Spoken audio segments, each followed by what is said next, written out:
Por alguns segundos nada aconteceu. Apenas um silêncio mais agudo reinou naquele lugar. No entanto, um pequeno raio de luz da lua que estava sobre uma orquídea começou a se mover lentamente.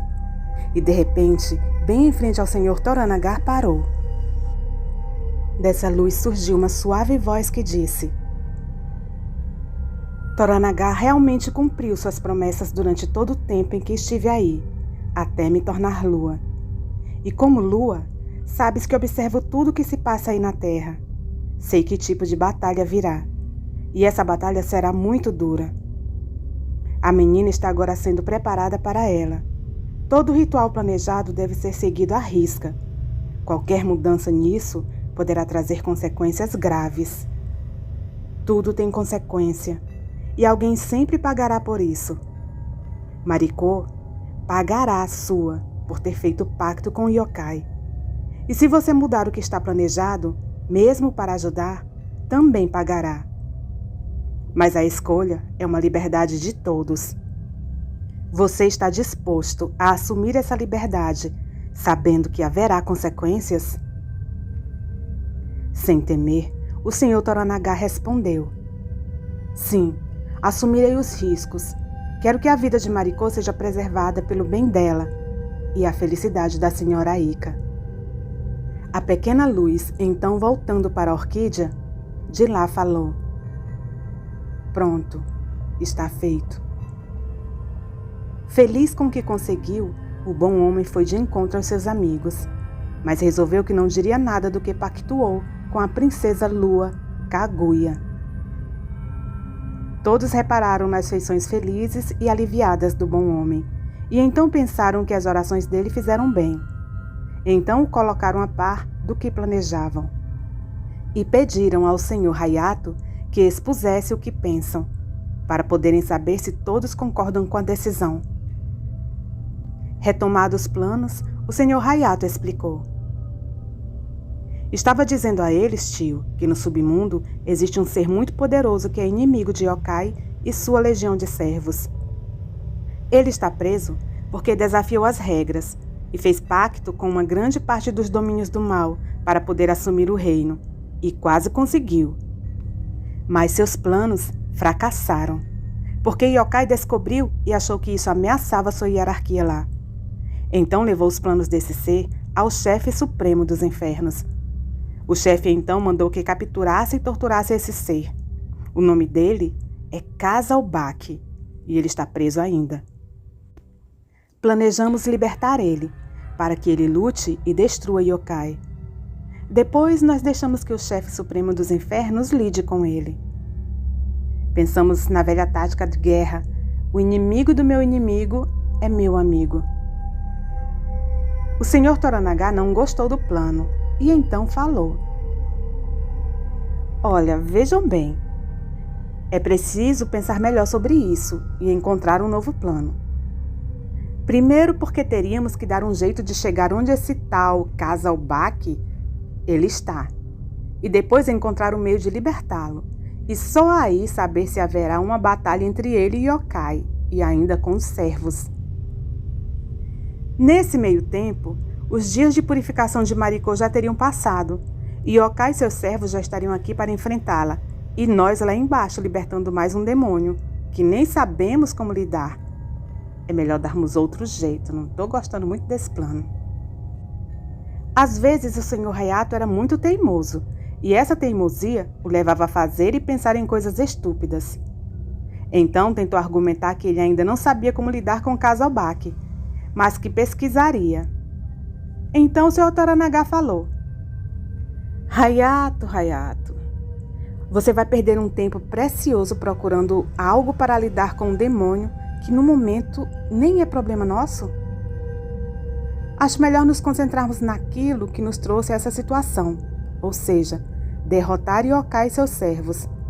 Vamos pesquisar nas anotações os meios de enfrentá-los e, enfim, podermos ajudar Mariko. A lucidez das palavras do Sr. Toranagar fez Hayato refletir que realmente não fazia sentido, bem como também deixou todos envergonhados por terem desperdiçado tempo planejando algo tão estúpido que demandaria mais tempo. E era um tempo que eles não tinham para arquitetar e colocar tudo em prática. Diante disso, eles então concordaram que o melhor seria voltar às pesquisas, fixando em yokai. Era por volta da meia-noite, eles estavam pesquisando, quando de repente ouviram um alto baque. Era como se algo se chocasse contra uma porta. E pela direção em que o som se originou, eles perceberam que veio da porta da cozinha. Nesse momento correram para lá e se depararam com um animal que parecia um leão. Ele estava com a boca aberta e estava estacionado diante da porta. O tal leão deveria ter uns 2 metros de altura, mesmo estando sobre 4 patas. Seus dentes eram muito grandes, os olhos eram totalmente brancos e os olhava com fúria. Hiro, em um ato de puro instinto, pegou um machado que estava perto de suas mãos e partiu para cima do monstro.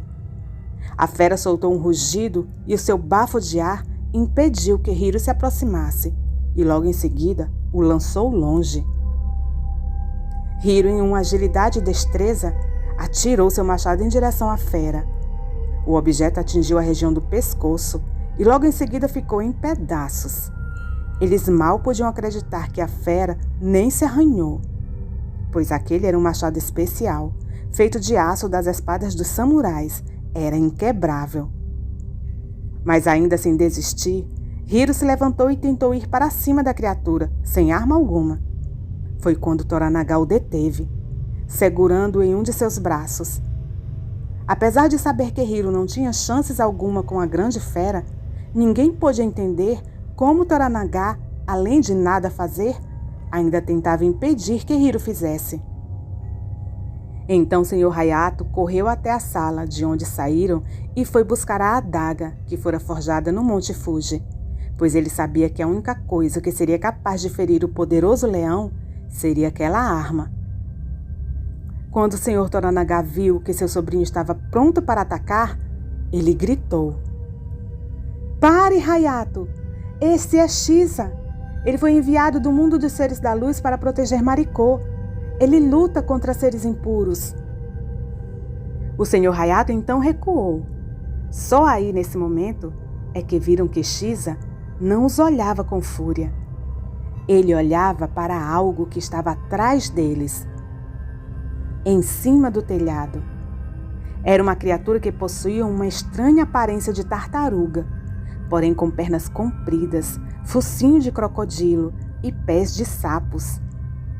Os olhos eram amarelados. A tartaruga olhava toda a cena do ataque de Hiro em Shiza e parecia sorrir. De repente, transformou-se em uma espécie de névoa e, com uma imensa velocidade, desviou do grande leão e se chocou contra a porta que permanecia intacta. Mesmo na forma de uma névoa, o impacto que ela causou na porta foi bastante sólido. O poderoso leão, então, com um rugido estrondoso, lançou um ar quente sobre a névoa que se solidificou e voltou a ser o estranho monstro. Hiro rapidamente correu, pegou a adaga das mãos do Sr. Hayato, chegando perto da criatura estranha, que parecia uma mistura de animais, e desferiu um golpe na garganta, cortando-a de um lado a outro. E logo em seguida, algo amarronzado da ferida aberta saiu. A estranha criatura se contorceu, virou sua cabeça para a ferida, colocou a cabeça dentro e o resto do corpo seguiu, deixando para trás o último pedaço que ficou pulsando no solo. A fera-leão cuspiu sua baba prateada sobre esse pedaço e o envolveu. E essa baba se tornou um cristal. O leão logo em seguida olhou para Hiro e falou: "Agiu bem, rapaz. Pegue isso e coloque junto ao recipiente de terra junto à porta. Coloque em pólen das florestas sagradas. Na hora certa, saberá como isso será usado." E logo em seguida, em um piscar de olhos, a fera de luz desapareceu. Era uma situação inusitada. Nem mesmo Toranaga realmente sabia que Shiza existia. Apenas tinha conhecimento de suas características. O sábio senhor também nunca havia ouvido falar da outra criatura, nem tinham noção da existência dela. Todavia, agora todos puderam refletir que o velho sábio tinha razão em não deixar que continuassem os planos de invadirem os domínios infernais e libertarem um demônio, pois lá provavelmente existiam seres que eles jamais poderiam enfrentar sem ajuda. Além do que, nessa prisão deveriam existir guardas tão poderosos ou mais que aquela tartaruga que eles conheceram, e que poderiam facilmente subjugá-los. Refeito do ocorrido, o grupo então reunido na sala, porém atentos a tudo o que poderia vir a ocorrer nos arredores, principalmente no local de onde estava Maricô, decidiram que ficariam em vigília até que fosse concluído o tempo de preparo de Maricô. Durante a conversa, Toranaga pesquisou mais profundamente sobre Shiza e notou que ele só é convocado para situações muito importantes e só pode ser feito por um alto sacerdote das cortes celestiais. Então, após essas novas informações, eles então não mais temiam ataques, pois sabiam que Maricô estava sendo protegida. No terceiro dia de purificação de Maricô, o grupo foi retirar o recipiente com os baús da exposição solar. Eles o levaram até a porta da cozinha e lá o deixaram, e só retornariam na manhã seguinte para resgatar a moça. A madrugada do terceiro para o quarto dia foi bastante tensa. Muitos ruídos ocorriam por todos os lados. Pareciam que vários seres obscuros os estavam espreitando. Ouviu-se sons de correrias, então olharam para o pátio e viram estranhas criaturas pequeninas avançarem na direção deles. Eram como se fossem pequenos coalas, mas eram horrendos. Seus corpos eram tortos, como se tivessem deficiências. Os joelhos eram virados para dentro, e isso lhes dava movimentos desengonçados. Eles possuíam a pele marrom escura, os dentes eram curtos e afiados.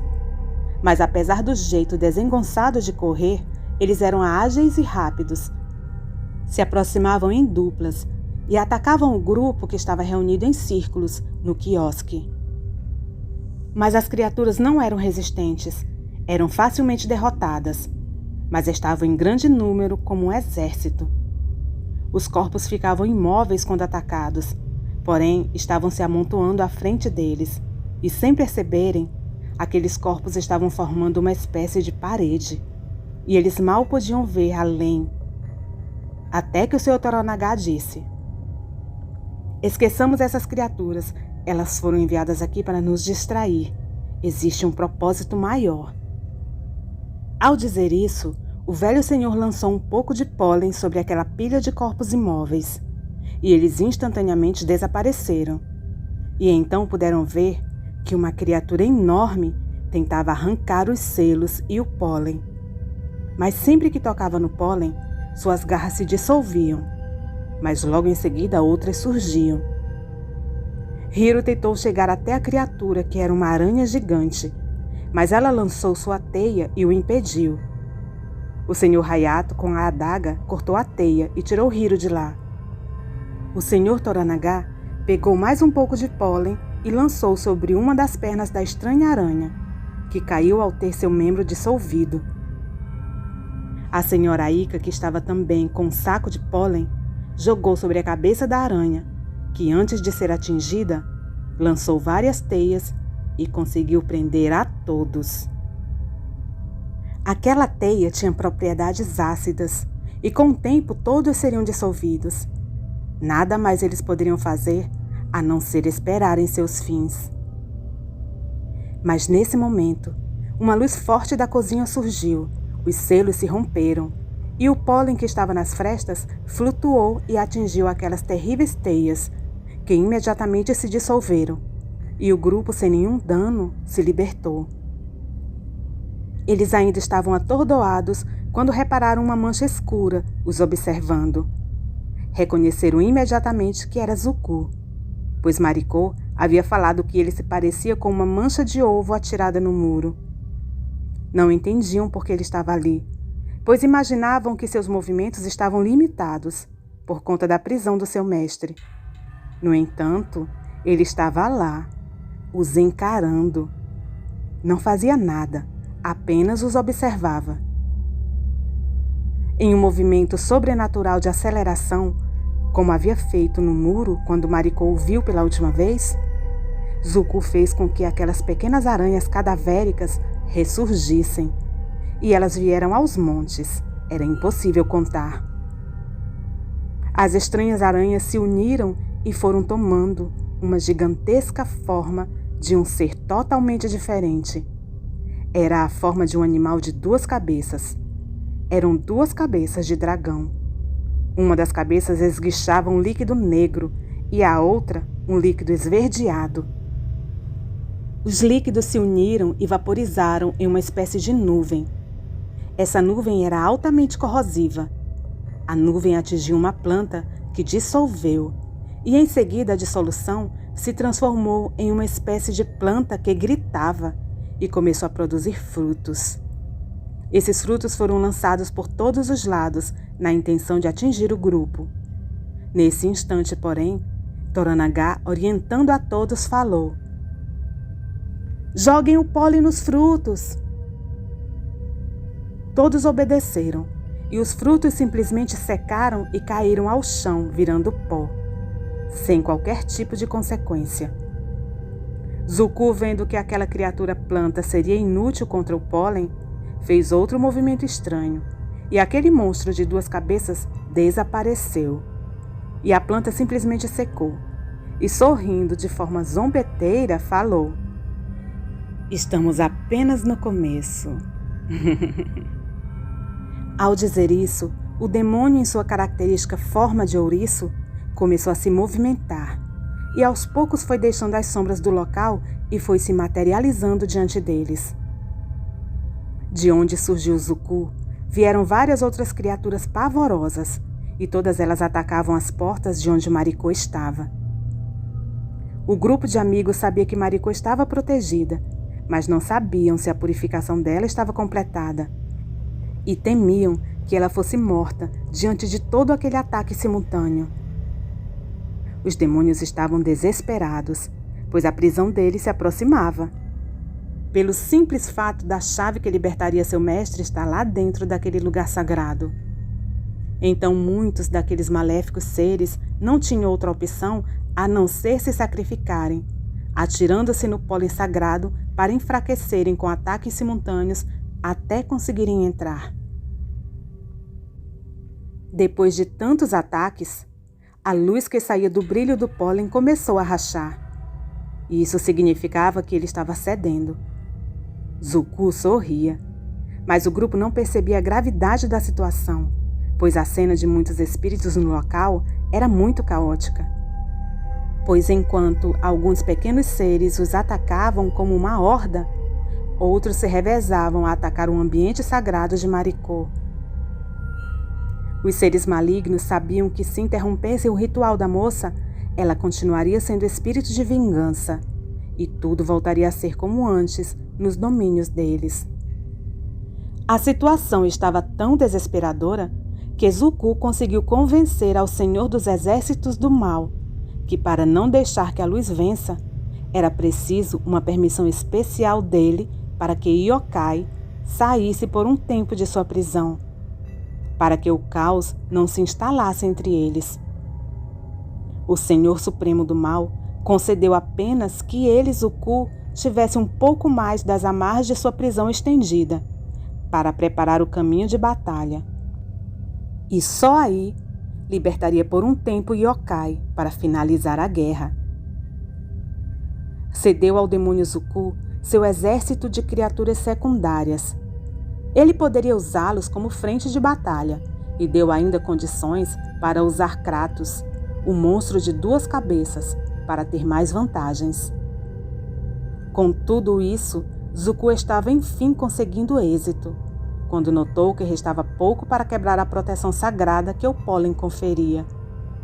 Zuko novamente chamou Kratos para lançar sua nuvem ácida sobre as portas do ambiente sagrado. Eram 5 horas da manhã. O sol já estava começando a despontar.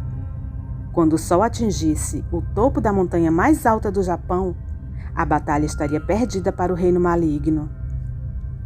Yokai não seria mais liberto e Mariko estaria livre da maldição.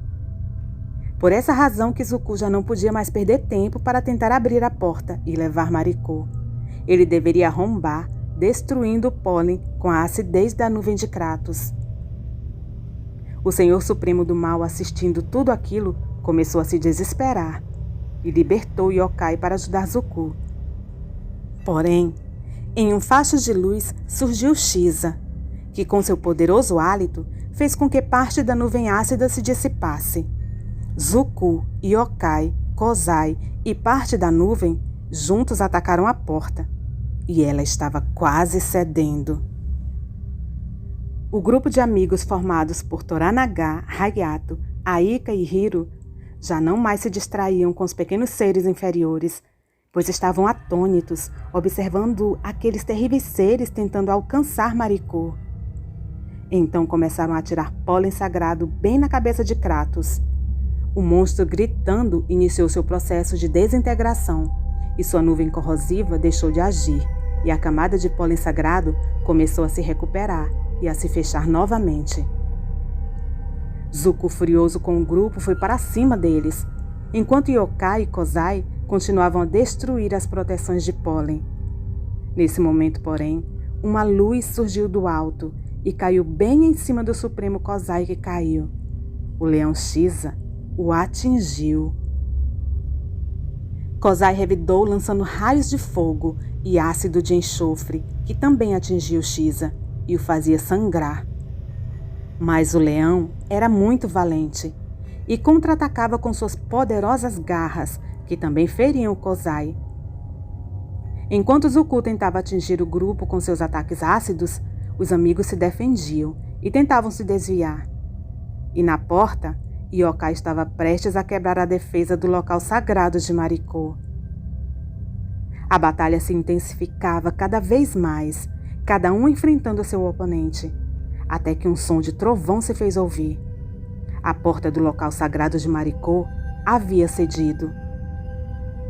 Todos olharam na direção e Yokai altamente gargalhava. As gargalhadas foram seguidas por Zuko e Kozai. Mas no momento em que a porta cedeu, uma luz muito forte surgiu e atirou Yokai para longe. Da luz surgiu um ser muito brilhante. Ninguém conseguiu olhar para ele, nem mesmo o leão Shiza. A luz aos poucos foi diminuindo e Mariko surgiu. Kozai, rapidamente aproveitando o momento de distração de Shiza, voou até a moça e, transformando seu braço em uma espécie de lança, a atravessou, e ela então caiu. Ele queria dar um fim naquela que quase transformou seu reino em pó. O leão então, em um longo salto, alcançou o chefe supremo e cravou suas enormes garras nas costas dele, e cuspiu o líquido prateado na ferida. O líquido inchou e explodiu dentro daquele maléfico ser, que por fim morreu.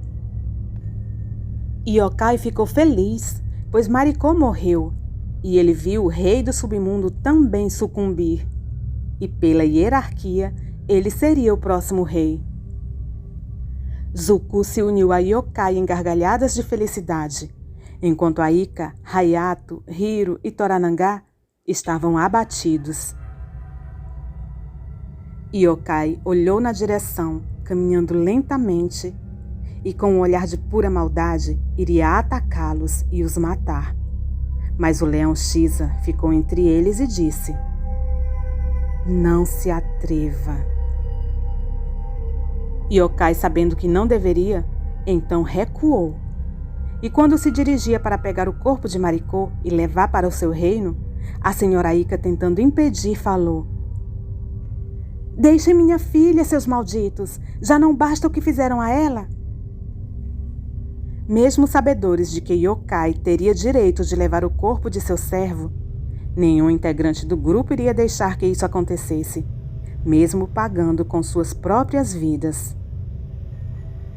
Toranaga, olhando em questionamento, pensou: Não tínhamos um acordo, Saori. Por que Mariko foi ferida?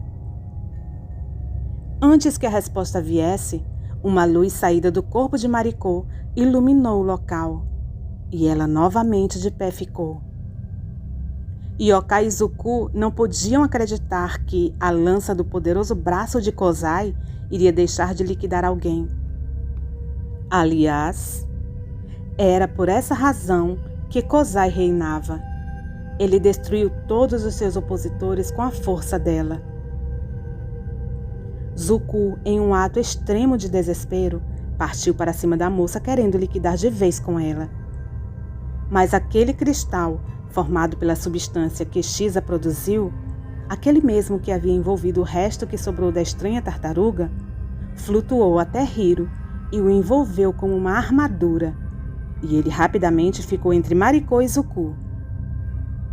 O demônio vingador lançou seus espinhos sobre ele, mas a armadura o protegeu bem, e contra-atacando, Hiro, com a força que emanava da armadura, desferiu um poderoso soco que atordoou o demônio, que imediatamente tentou lançar mais espinhos juntamente com sua saliva ácida, mas não surtiu efeito algum.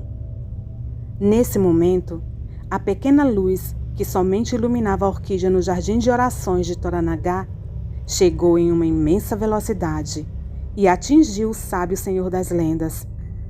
E ele, em uma espada, se transformou e foi diretamente para as firmes mãos de Hiro, que com agilidade a empunhou, e um fatal golpe no ventre de Zuko desferiu, e o demônio evaporou.